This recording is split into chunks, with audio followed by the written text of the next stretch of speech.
for the prosecutor, I just want to make sure that we are aligned and ready sa mga tanong na posibleng iba to sa'yo, Edward. Okay? So I'll be asking you sample questions. Ha? Okay. Nasaan ka nung gabi nagkaroon ng sunog? Sa bahay lang. Sa naaalala mo, ano ang nangyari bago ang sunog?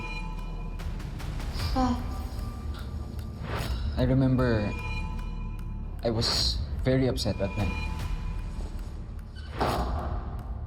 Kasi magkaaway kami ni Dad. Kakabtel ko pa rin si Paolo kahit ako'y naagrabyado dito. Dapat sa bahay na to, masunog! Dahil impyerno ang bahay na to! Tungkol saan? Tungkol sa video ni Paolo at ni Thea.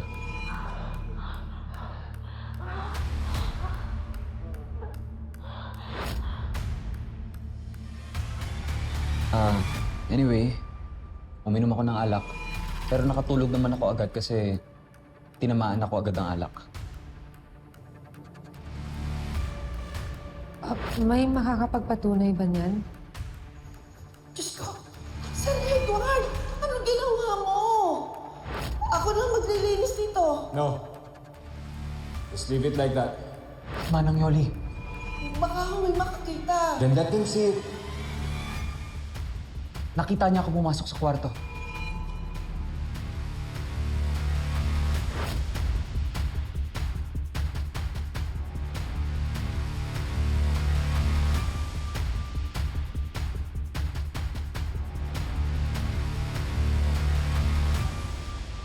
Nako, pasensya na kayo dito sa lugar ko, ha? Maliit lang tong lugar ko. Nakikita na lang kasi ako dito, eh. Alam nyo na.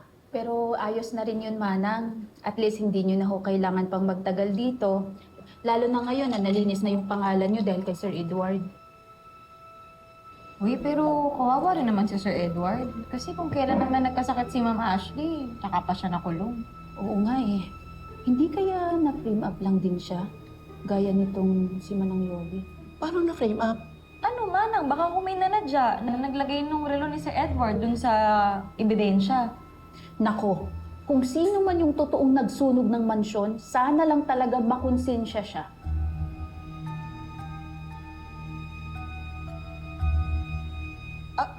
Weng, kumain ka muna. Sige, naku, kumain ka dito, Weng, at naku, baka pumayat ka. Sige na lang. Thank you, Manang. Ako, ikaw talaga si Baon.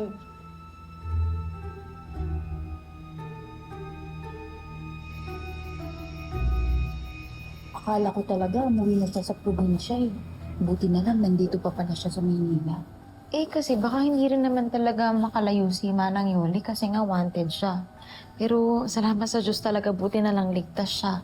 At least, hindi niya na kailangan magtago. Nakita niya si Manang Yoli? Nakausap niyo siya? Nasaan siya? Ano kasi, Marge? Weng, asan siya? Weng, Cheche, nakikiusap ako sa inyo. Sabihin niyo na sa akin kung nasaan si Manang Yoli. Total kayo naman nagsabi na ligtas siya sa mga pulis. Kaya wala kayong dapat ikatakot. Nakikiusap ako, si Manang Yoli lang ang paraan para mapatunayang inosente si Edward. Please, tulungan niyo naman siya.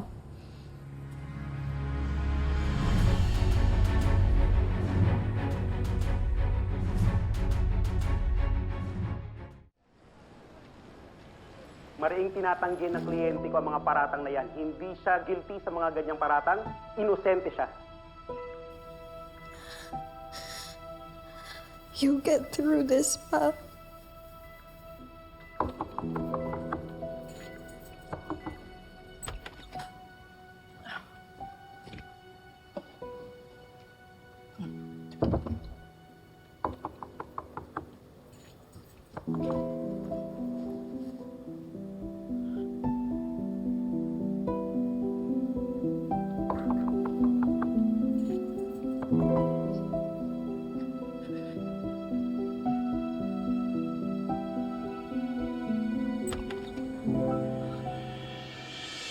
Marge, anong ginagawa niyo dito? Pwede po bang pumasok?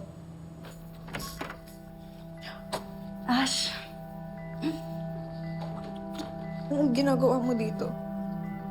Sabi ko layuan mo muna ako. You should know na hindi ko gagawin yun, Ash. What? You never gave up on me, remember? Nung may sakit ako, kahit sinusungitan kita, you never left my side. I'm just returning the favor. Hindi ako mag-give up sa'yo, Ash. Pakukutusan ko talaga yan si Che at si Weng na yan.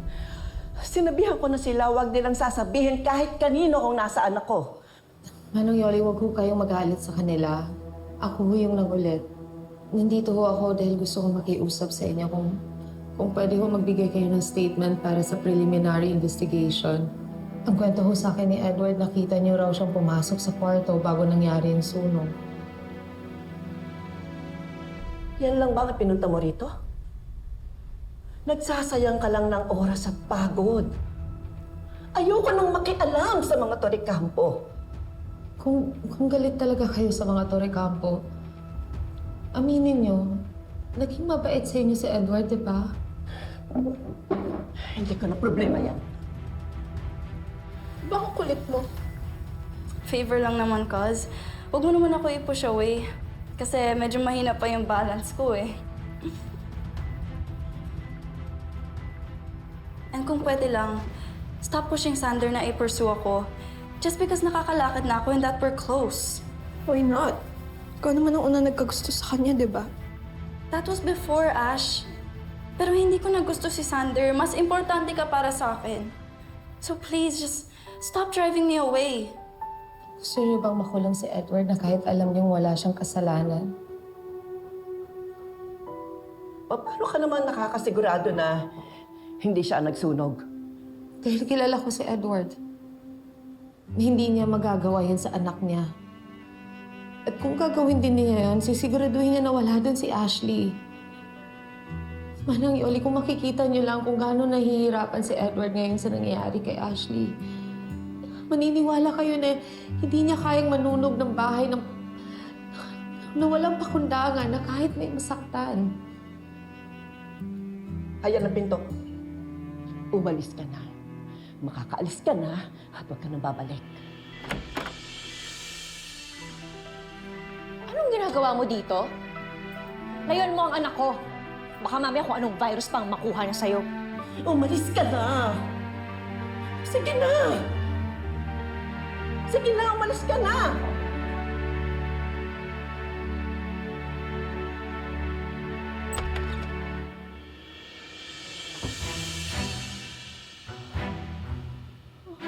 Sorry po, tita. I was just... Huwag mo nang nilalapitan ang anak ko, ha? Mas ka na eh! Labas! Nasasakit si Justin! Wala akong pakialam!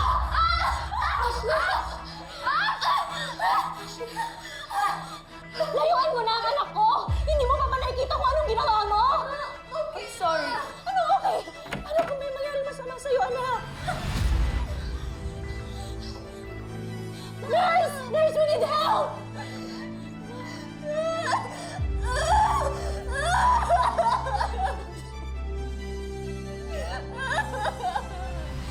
Edward, gusto ko sana magmakaawa. Pero pinaalis ako ni Manang Yoli. Ayaw niya talagang tumistigo. Ayoko naman siyang pilitin. Hayaan mo, itatry ko ulit. Gagawa ako ng paraan para makumbinsi siya. Yung kapatid mo kinausap na rin ng lawyer mo. Baka may legal way to force her to testify. Salamat sa inyo ni Paolo, ah. Hindi ko alam gagawin ko kung wala kayo. Siyempre, hindi ka namin pababayaan. At alam ko, gusto lang ng kapatid mo na patunayan sa'yo na he's not like your father. Ginagawa namin ang lahat para mapanalo to. Gusto ko lang matapos to as soon as possible. I want to go back to Ashley. Ilang araw na rin hindi niya ako nakikita and kailangan ako ng anak ko.